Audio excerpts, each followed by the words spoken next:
Want by U is die fontein van die lewe. In U lig sien ons die lig. Gemeente, genade, barmhartigheid en vrede word aan U ryklik geskenk van God die Vader deur sy Seun Jesus Christus, ons verlosser. En dit word vermenigvuldig deur die kragtige werk van sy Heilige Gees. Amen. Kom ons gaan nog 'n oorgangslied saam sing. Romeine hoofstuk 12. Romeine hoofstuk 12, ons gaan daardie hoofstuk met mekaar saam lees.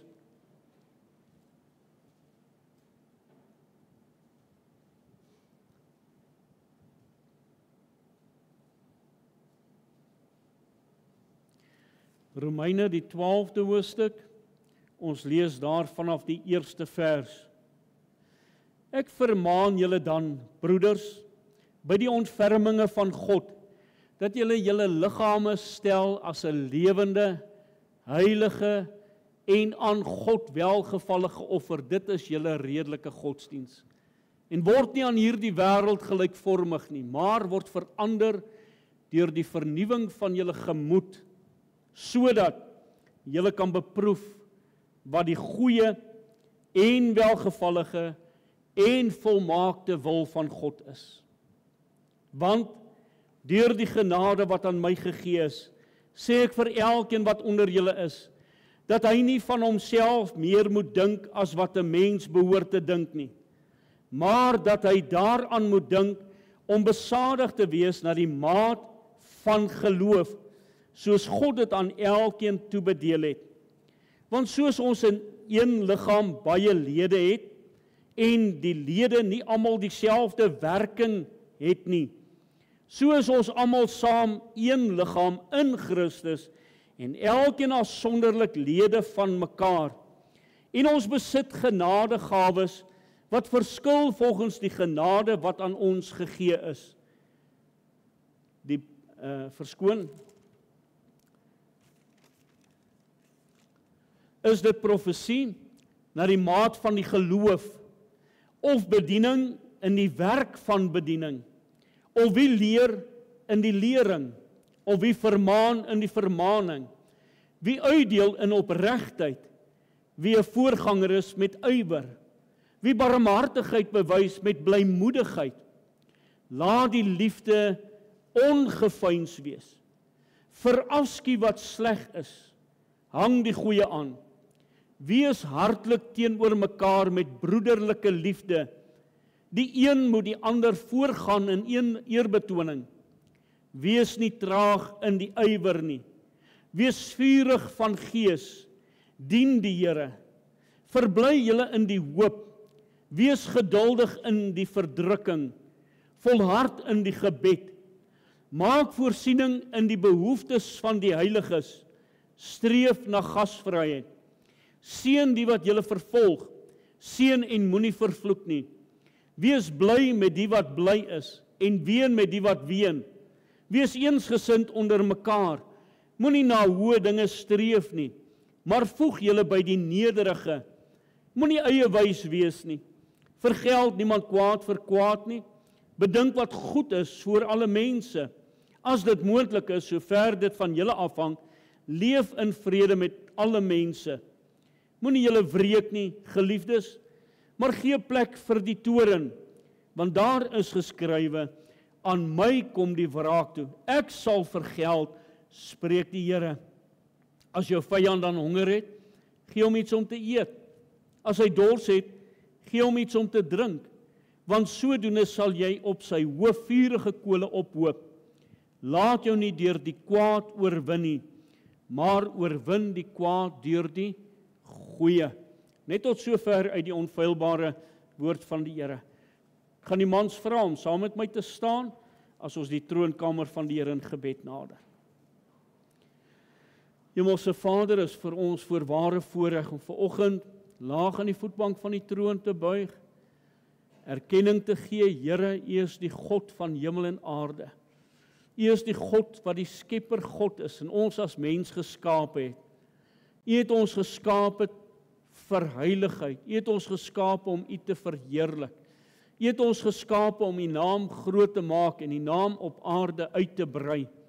U het ons geskaap vir U self. tot U self. En Here, daarom bid ons, Here, dat U ons sal leer aangaande U self, om U tot die beste van ons vermoë te dien hier op aarde, terwyl ons nog die geleentheid het, terwyl ons deur U Heilige Gees gelei word. Here, want U sê ook vir ons, as ons kinders van God is, sal ons deur die Gees van God gelei word. En stel ons daartoe in staat.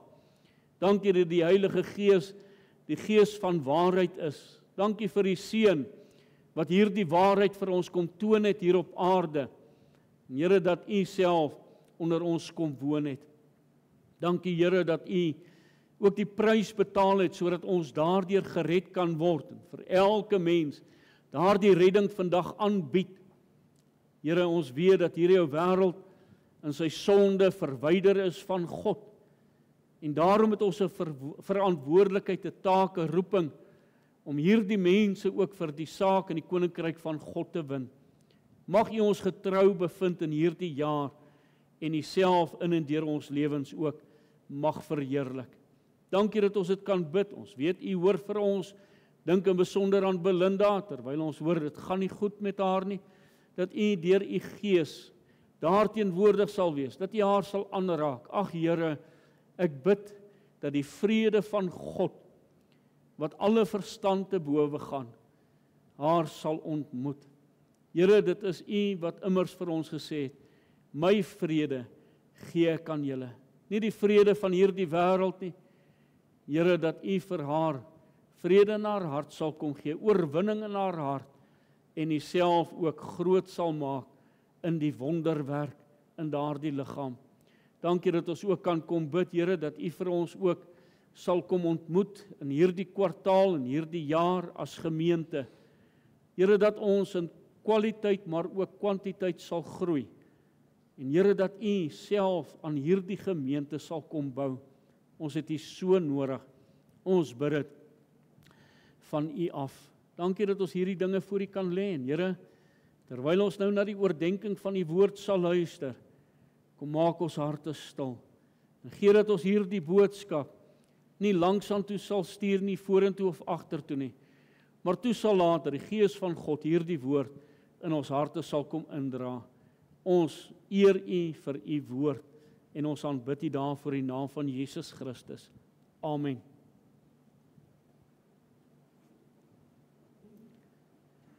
Liewe toehoorder, ons teks van oordeenking vind ons dan daar in die 2de vers met hierdie woorde: en word nie aan hierdie wêreld gelykvormig nie, maar word verander deur die vernuwing van julle gemoed. Hierdie woord van hierdie vernuwing wat hier gebruik word, is die woord metanoia. Dis 'n gedagteverandering wat moet plaasvind in die kind van God se lewe. Terwyl Paulus dan ook hier verwys na hierdie gedeelte, in besonder dan hoofstuk 1 en hoofstuk 2, as hy praat van hierdie gedagte met hierdie woorde dan ook, dit is julle redelike godsdiens. Hierdie woord redelike godsdiens word mooi beskrywe deur Watchman Nee met hierdie gedagte van, dit is julle normale godsdiens. Nie 'n godsdiens wat vir ons te hoog is nie. Nie 'n godsdiens wat onbereikbaar is nie, maar 'n godsdiens wat my karakter as kind van die Here dan ook moet kom vorm. En daarom begin hy ook in Romeine hoofstuk 12 vers 1 en vers 2 met hierdie woorde: ek vermaan julle. Dis 'n ernstige vermaaning aan hierdie gemeente in Korinte, Rome, waar hier soveel verskillende persone in hierdie gemeente is.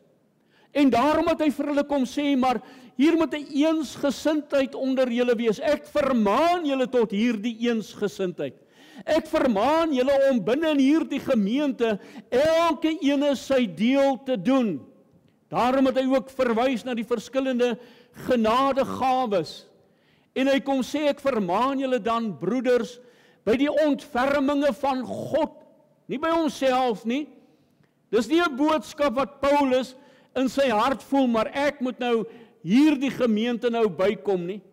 Maar deur die Gees van God gewerk, Kom sê vir hierdie gemeente, ek vermaan julle by die ontferminge van God, dat julle julle liggame stel as 'n heilige offer aan God. En hierdie heilige offer is om myself te gee tot die maat wat die Here wil hê, ons moet onsself gee.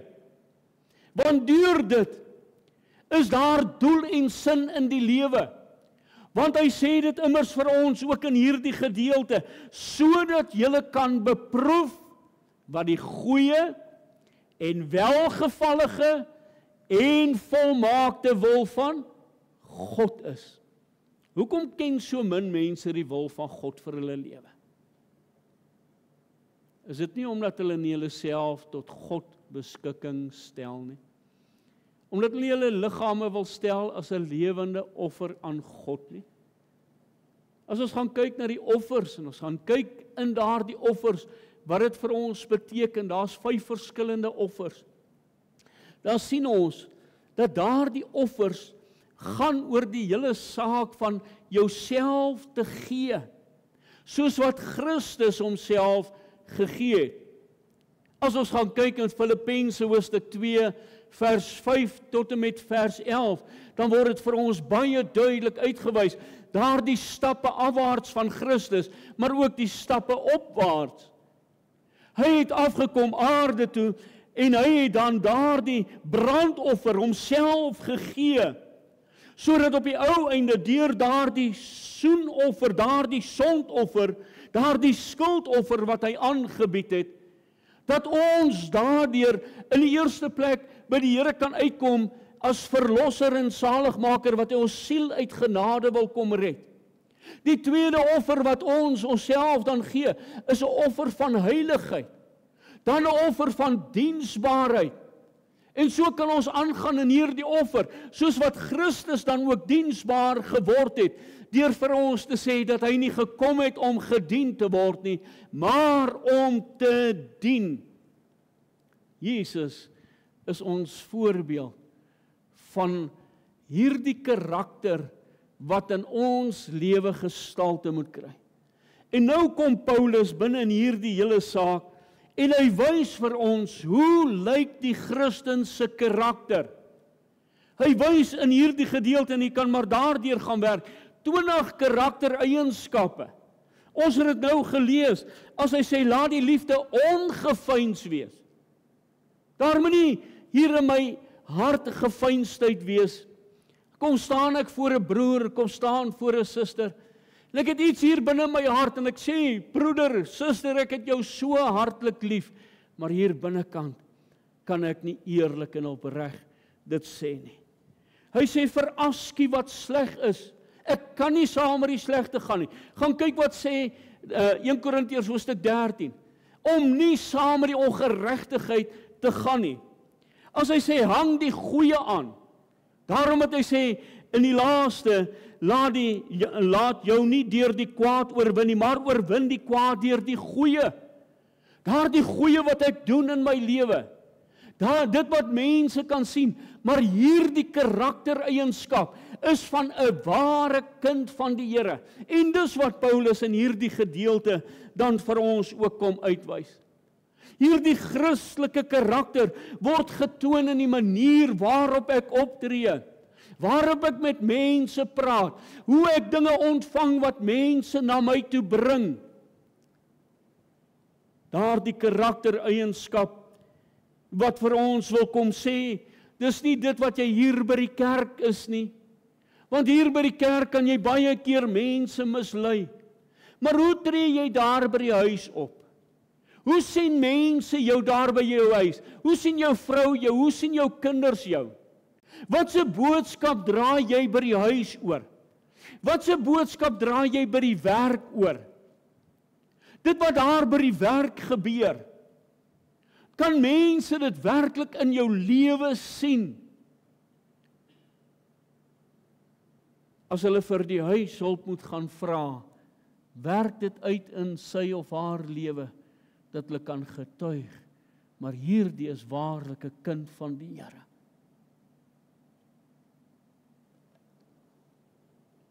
Sien, die probleem is, dat baie van ons, net soos in Amerika, omdat mense dink hulle is in Amerika gebore, hulle gaan kerk toe as hulle ware kinders van die Here, en dit wat in Amerika is, het oorgespoel na Suid-Afrika toe. Toe hulle begin met Way of the Master, toe vra hulle vir die mense, dink julle is goeie mense? En sonder uitsondering het almal gesê, hulle dink hulle is goeie mense. Totdat hulle begin het, sê vir my, het jy al gelieg? Het jy al 'n potlood of 'n uitveer of 'n koekie gesteel?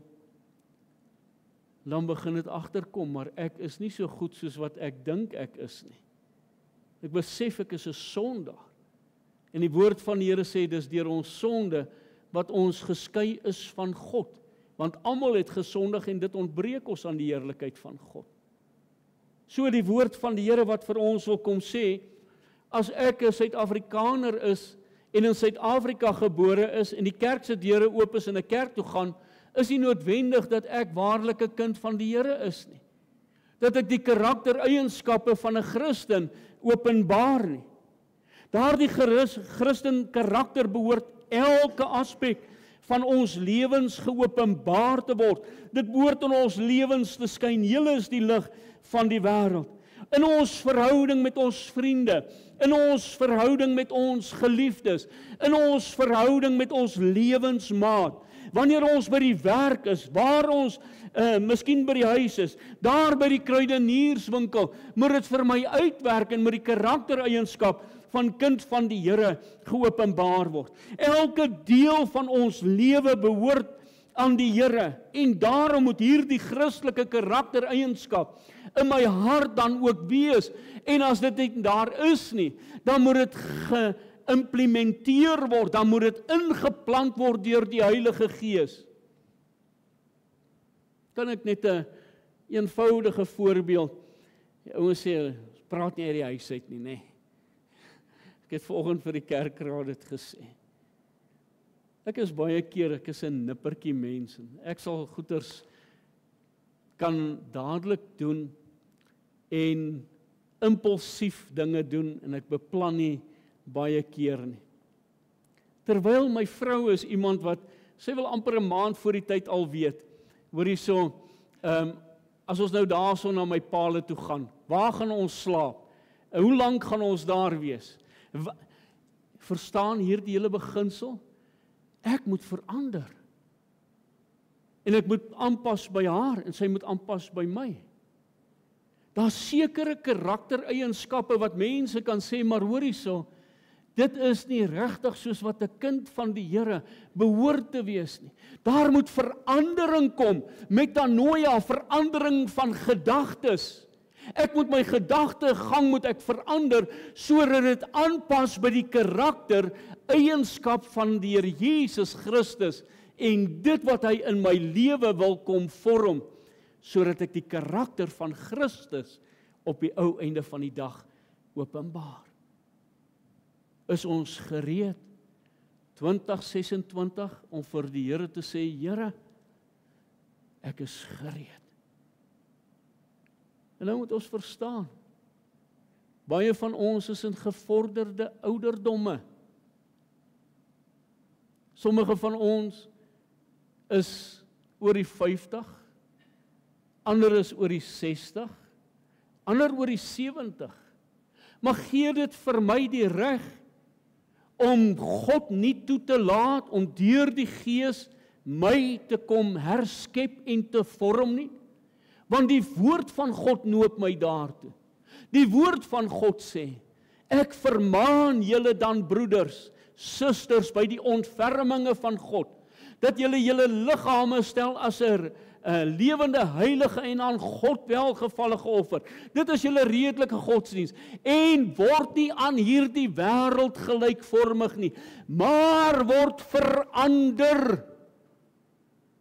Om daai verandering, die karaktereienskap van Christus in my lewe dan ook by te kry. Myself oop te stel daarvoor in 2026. En vir die Here te vra, Here, kom verander my, sodat gelykvormig kan word aan die karakter van die Here Jesus Christus. Want hierdie karaktereienskap van dit wat vanoggend ook vir u genoem word, is dit wat in Christus se lewe was. En omdat dit in Christus se lewe was, en ek na die beeld van Christus gevorm moet word, daarom moet ek toelaat, dat die Here ook my sal kom vorm. Is ek gewillig? Is ek 'n kandidaat in 2026, waar die Here my kan kom verander? Net 3 dinge wat ek vanoggend vir u wil kom noem. Ek kan nie oor al hierdie goeters gaan praat nie, elke ene het maar sy eie saak, maar in die eerste plek, daardie karaktereienskap, Debbie, gaan hy oorskakel na die volgende ene toe. Ywer. Daardie karaktereienskap wat die woord van die Here vir ons hier gee. Weet jy wat is die teenoorgestelde van hierdie ywer? Is die woord lui. Luiheid. En nou sê die Here, ons moet nie lui wees nie. As die woord van die Here ons dan daartoe aanspoor om nie lui te wees nie. Kyk aan Spreuke 6, vers 6 tot en met vers 11. Gaan na die muur, luiaard. Kyk na sy weë en word wys. Want hy wat geen aanvoerder, opsigter of heerser het nie, hierdie karaktereienskap van ywer, dat daar nie iemand agter my moet staan met 'n sweep wat my moet aanmoedig nie. Dat 'n deel van my lewe sal wees om ywerig vir die Here te wees. Daardie muur, sê die woord van die Here, gee vir ons daardie wysheid, daardie insig daarvan. Hy sê hy het nie 'n aanvoerder nodig nie, maar gaan kyk na daardie ywer van daardie muur, want hy is besig om reg te maak vir die winter. Maak sy brood klaar in die somer, bære sy voedsel weg in die oestyd. Hoe lank, luiaard, sal jy bly lê? Wanneer sal jy opstaan uit jou slaap? Nog 'n bietjie slaap, nog 'n bietjie sluimer, nog 'n bietjie hande vou om uit te rus. So kom dan jou armoede soos 'n rondloper en jou gebrek soos 'n gewapende man. Daarso op Eden, ons opsigter wat ons daar op 'n stadium gehad het, in die nag, hulle het 'n groot venster wat nie die wering voor hulle het nie. En in daardie nag breek hulle by daardie die wering in. Hulle verniel die oom en die tannie. Hoekom? Jy is besig om te slaap, jy is nie waaksaam nie. En nou kom sê die woord van die Here, ons moet waaksaam wees. Ons moet waaksaam wees om ywerig vir die saak van die Here te wees. Spreuke 13 vers 4 sê, die siel van die luiaard begeer, en daar is niks nie. Is dit nie so baie nie? Ek wens, ek begeer, ek wil dit hê, maar ek doen niks om dit te kry nie. Nee. En so sê die woord van die Here, ons is eintlik maar lui. Daar was 'n seun, hy het gewigte gesoek, jy kry mos daai stadium in 'n jong man se lewe, wanneer hy hierso hoërskool toe gaan, of net so uit die hoërskool, daarso in die weermag, en nou is dit nie meer weermag nie, maar nou moet daai spiere gebou word, nê. Pa, ek het gewigte nodig, hierdie spiere moet gebou word. Sy pa baie huiwerig, maar hulle gaan na daardie winkelsentrum toe waar hierdie gewigte verkoop word. En sy pa sien daardie gewigte, pa asseblief, ek soek daardie gewigte. Seun, het jy hierdie prys van hierdie goed gesien? Pa, ek sal elke dag sal ek met hulle werk. Ek beloof elke dag. En so kom die oortuiging, die pa koop toe daardie gewigte vir hom. En die pa stap so end vooruit, toe hy amper daar by die deur kom, toe hoor hy hierdie seun mompel daar van agter af, en hy sê hierdie woorde, jy bedoel, Ek moet hierdie gewigte self by die deur uitdra. Verstaan jy die boodskap? Ons wil ywerig wees, maar net solank ander die las dra. Ander moet die werk doen. Ek sal ywerig agter hulle staan. Ek sal hulle selfs aanpor om die werk te doen.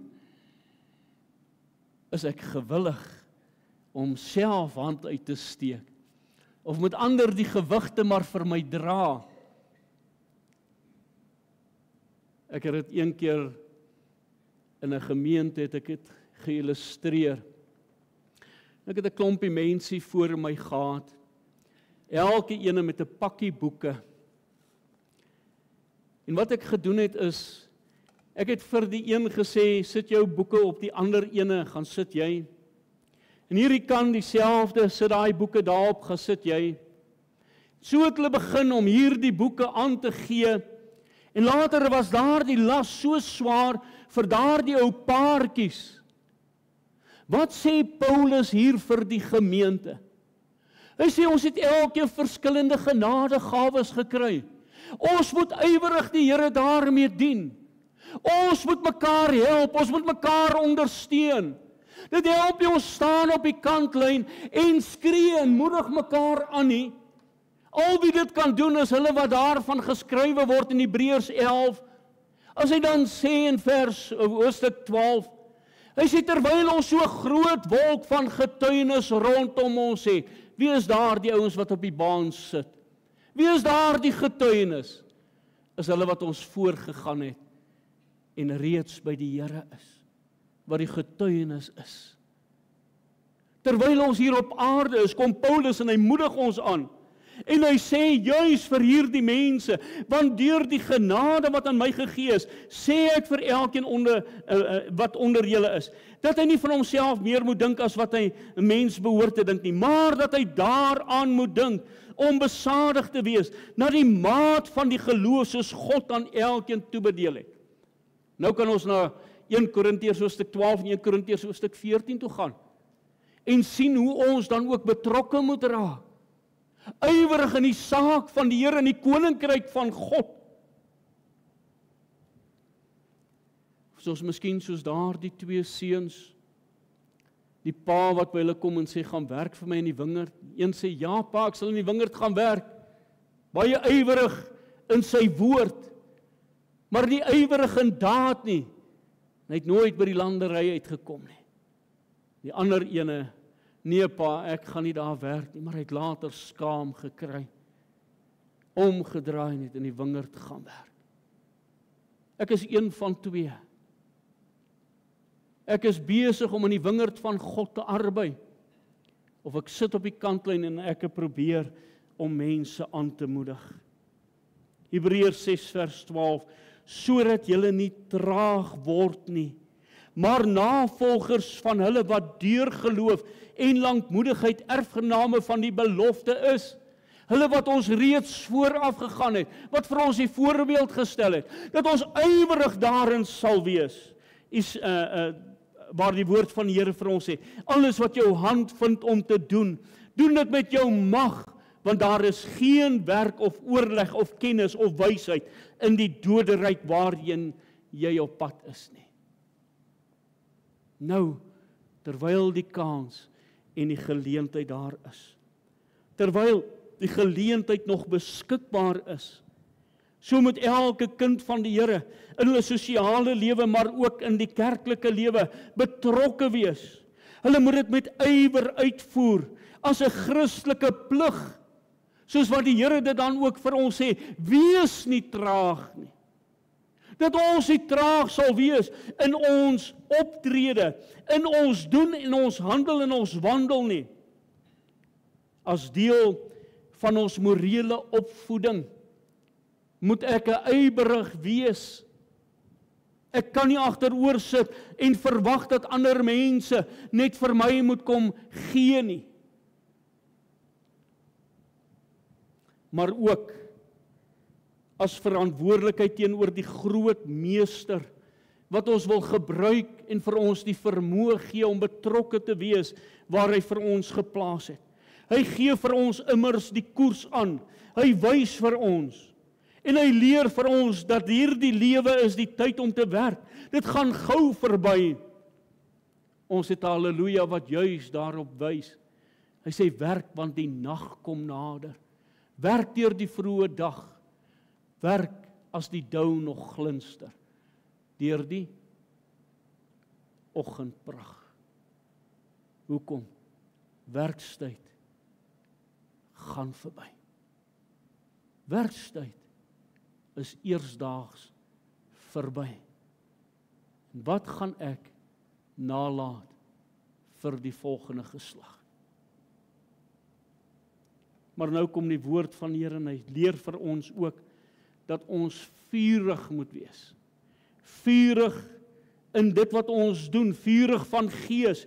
Dit beteken hierdie gees van my is nog jonk. Daar's nog ywer, daar's nog passie.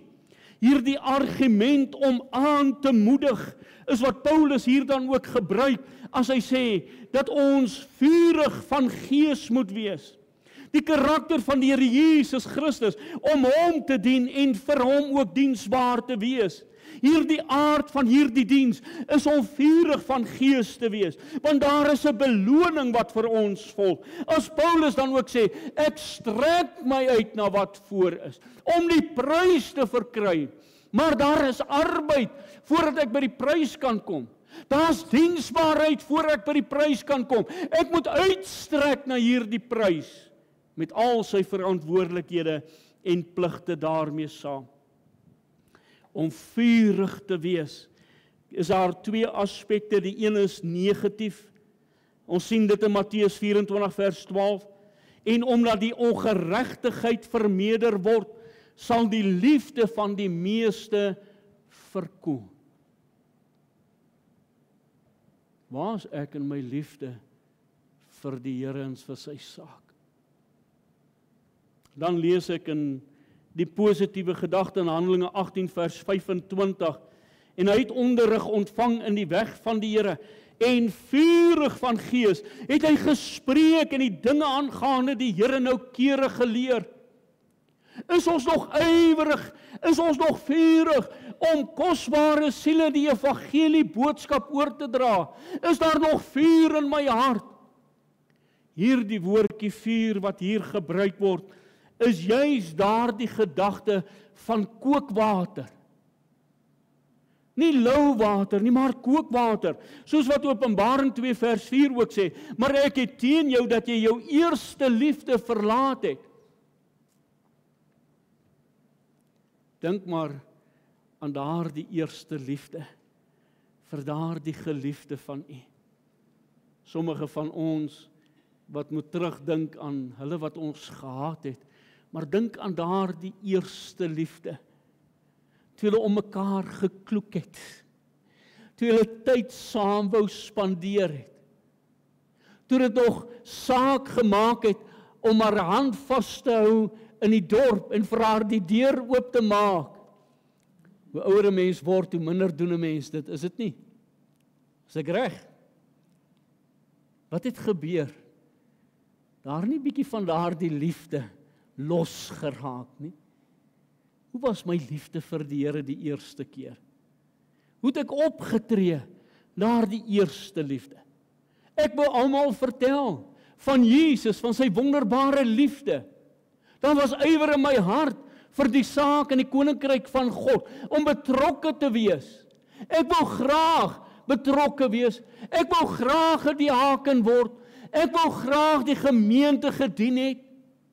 Het ons nog dieselfde passie en ywer vir die saak in die koninkryk van God? Openbaring 13 vers 15 en 16 sê, ek ken jou werke.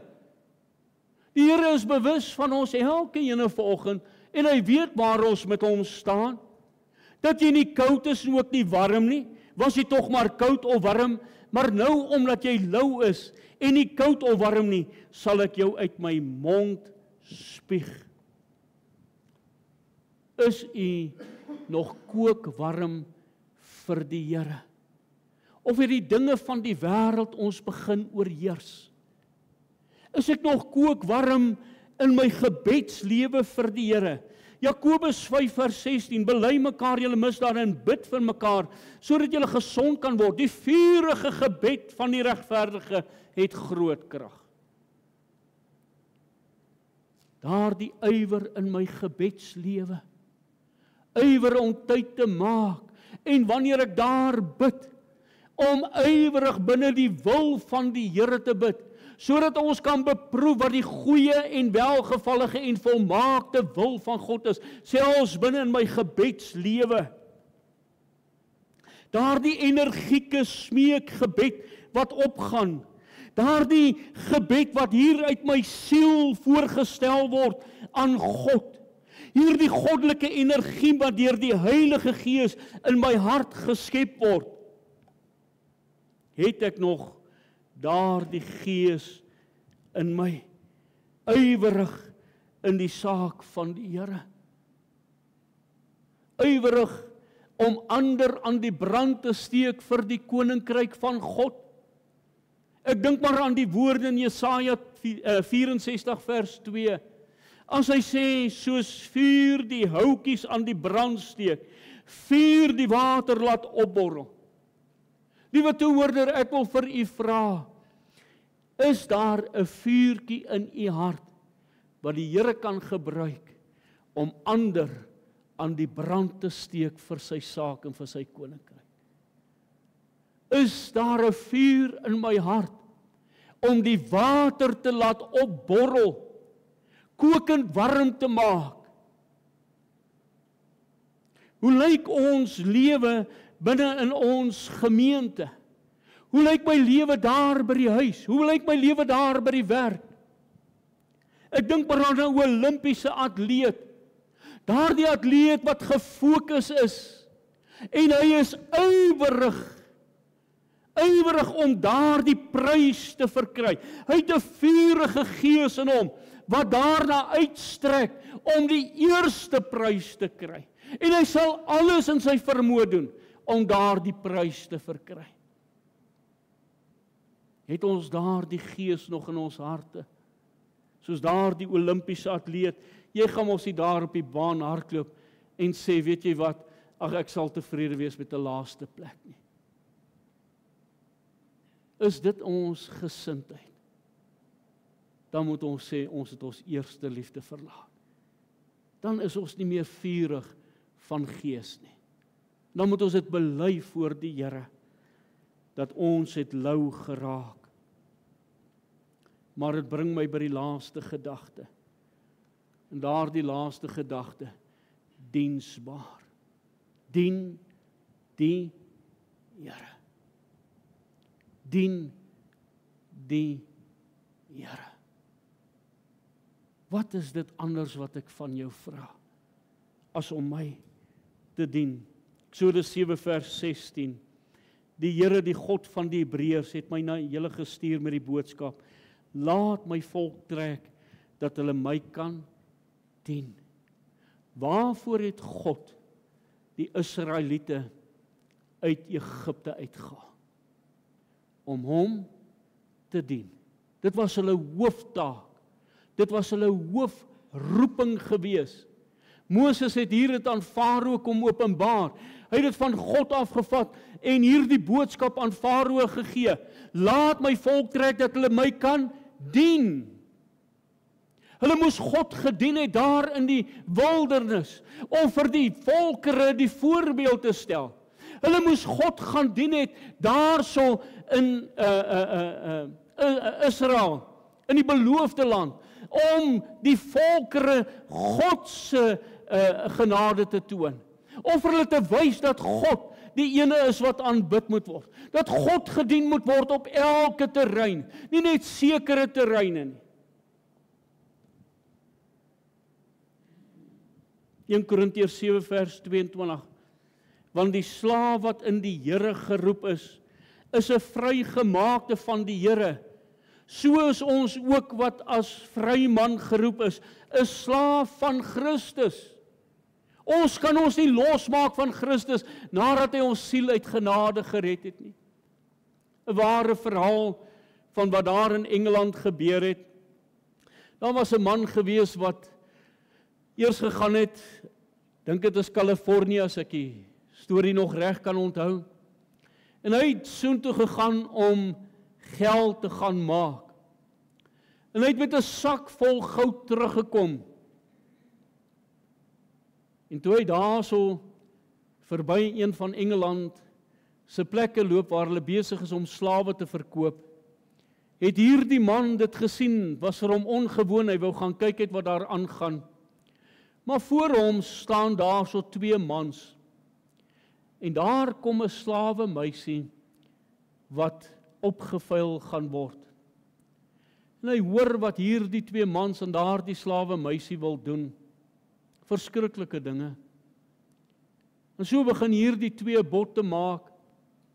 Toe hierdie man dit hoor, toe maak hy 'n bot, hoor as wat daar ooit vir 'n slaaf betaal was. En hy koop haar vry.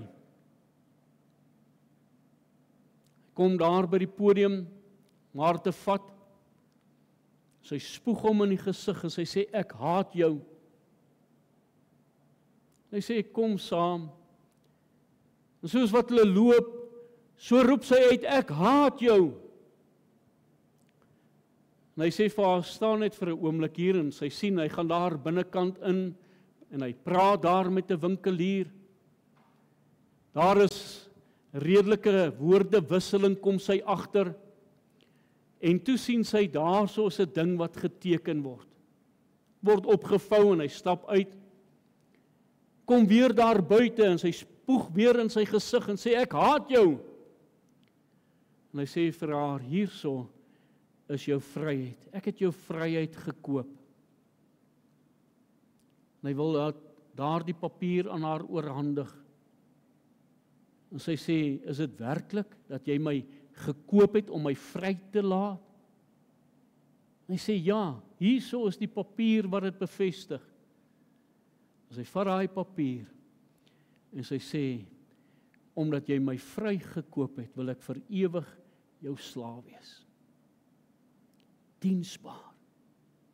Jesus Christus het ons vrygekoop van die vloek van die kruis, van die sonde, van die dood. En al wat hy vra is, dat ek vir hom sê, Here, hier is ek. Ek is diensbaar vir U. Ek gee myself vir U. Efesiërs 6 sê dan, diensknegte, wees gehoorsaam aan julle Here, na die vlees, met vrees en bewing in opregtheid van julle hart, soos aan Christus.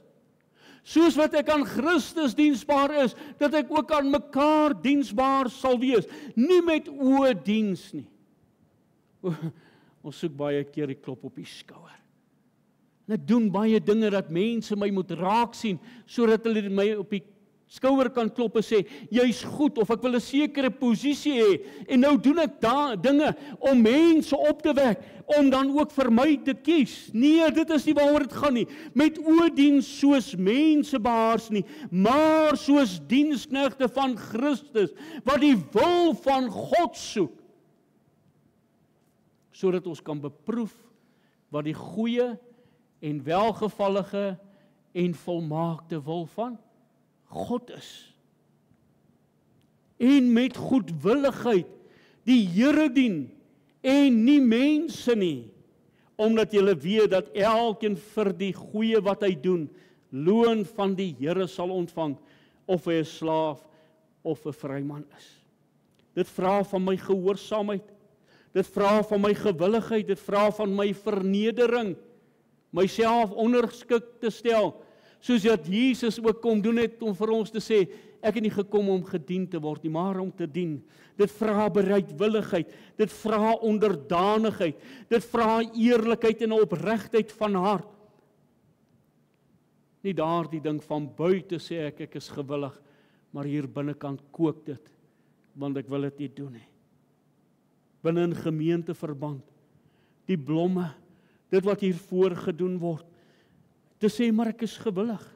Die deurdiens daar agter, ek wil graag mense ontmoet daar. Ek wil besoekerspakkies uitdeel, om siekes te besoek. Die tuin, dit vra eienaarskap.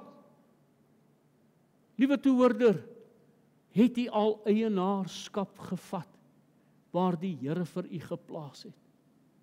Maak nie saak in watter opsig nie. Ek dink maar aan Josef, hierdie man, slaaf, in die tronk, en hy het dit nie verdien nie.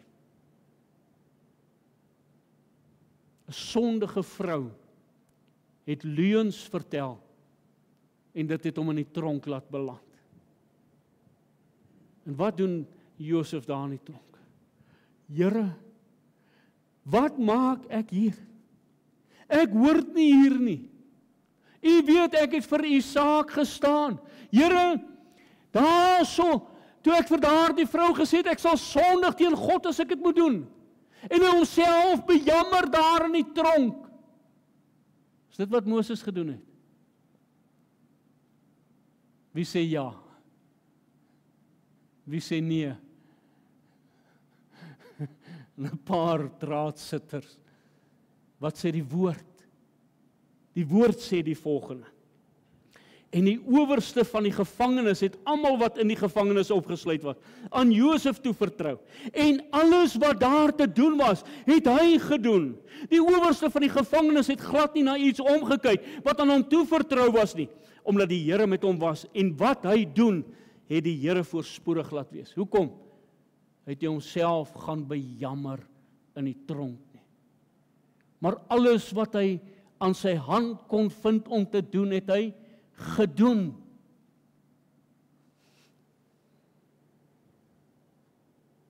Kolossense 3 vers 22 tot 24. Wees nie met oordien soos mense baas nie, maar in eenvoudigheid van hart, omdat julle God vrees.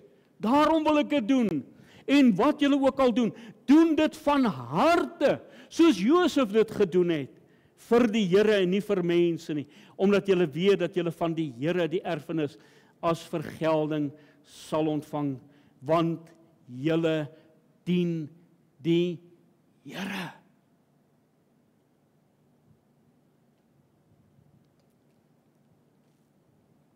Ag, daar's baie dinge wat ons nog hierby kan vloeg. Maar liewe toehoorder, 3 sake aan ons voorgehou vanoggend. Die eerste, dat ons nie lui moet wees nie. Die tweede, dat ons 'n jong gees sal hê in die saak in die koninkryk van God. Die derde, om God te dien, nie mense nie. En dit wat hy aan my toevertrou, dat ek dit met oorgawe sal doen.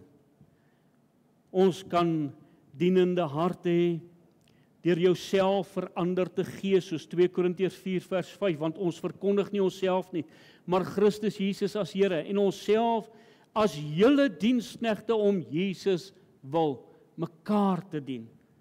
Dienende harte deur te evangeliseer, 1 Korintiërs 9 vers 19, want alhoewel ek van almal vry was, het ek my aan almal diensbaar gemaak om soveel van hulle as moontlik te win. Mense te win vir die koninkryk van God. Diensbaarheid is 'n teken van 'n goeie leier, Handelinge 28 vers 3. En Paulus het 'n klomp droë hout bymekaar gemaak en op die vuur gesit. Hierdie man al oud in sy lewe. Skip het op daardie eiland Kreta geland. En wat doen hy? As ou man wag hy nie dat ander die houtjies moet gaan optel nie. Hy gaan tel dit self op. En dis waar die slang hom toe gepik het. Diensbaar, gewillig, ten spyte van. Ek sluit af. Daar was 'n predikant wat desperaat was vir 'n sonnaskoolonderwyser. En uit al daardie mense in sy gemeente kry hy een naam op die lys. En wie? Die man wat hy nooit gedink het sal ooit daardie taak of roeping kan uitvoer nie. En hy dink by homself, o mens, wat maak hierdie man 'n sekere grap hierdie. Maar hy stel daardie jong man aan, was gou verkeerd bewys. Daardie jong man het daardie klas geneem, ongelooflike dinge bereik binne daardie klas. Die predikant was so beïndruk gewees dat hy daardie jong man na sy huis toe geroep het. En hy het met hom gepraat en vir hom uitgevra oor hoe kry jy dit reg? En hierdie man, daardie jong man het 'n klein swart boekie uitgehaal. Net op elke bladsy het hy 'n foto gehad van elke ene van daardie kinders in daardie klas. By die een skryf daar so, hy het 'n probleem met wiskunde. Die ander ene, hy kom alleen kerk toe. By die ander ene, ek wil eendag 'n sendeling wees. Sê ek het elke dag het ek hierdie boekie gevat en vir hierdie kinders het ek gebid. En dan het ek Sondag het ek kerk toe gehardloop om te kyk wat God in hierdie kinders se lewens kom doen het. Het ons so ywer vir die saak van die Here? Is ons gewillig om God so te dien soos hierdie jong man? Antwoord God maar eerlik vanoggend. Mag die Here ons genade toon. Amen. Kom ons bid saam. Hemelse Vader, dankie vir die wonderlike genade en die liefde, die ontferminge oor ons as mens. Dankie vir riglyne uit die woord uit en dat ons ook uit die woord kan sien, Here, dat ons gedagtes moet verander word. Here, dat U ons gedagtegang sal kom vernuwe. Ja, Here, sommige van ons al jare gevorm, ander jonk op die pad, maar Here, dat U genade sal skenk, dat elkeen van ons by hierdie geleentheid vir U sal sê, Here, ek wil ywerig vir U saak wees. Ek wil jonk van gees in U dienswerk wees, ek wil brandend wees, ek wil kokend warm wees, ek wil die water laat opborrel, ek wil die houtjies aan die brand steek, ek wil U dien met oorgawe. Skenk genade, Here, as daar miskien 'n louheid, 'n laksheid was, Here, dat dit bely sal word, dat dit neergelê sal word, en dat U sal kom, en ons karakter sal kom vorm, om U dan ook diensbaar te wees. Mag U genade skenk, en help vir ons ook daarin. Amen.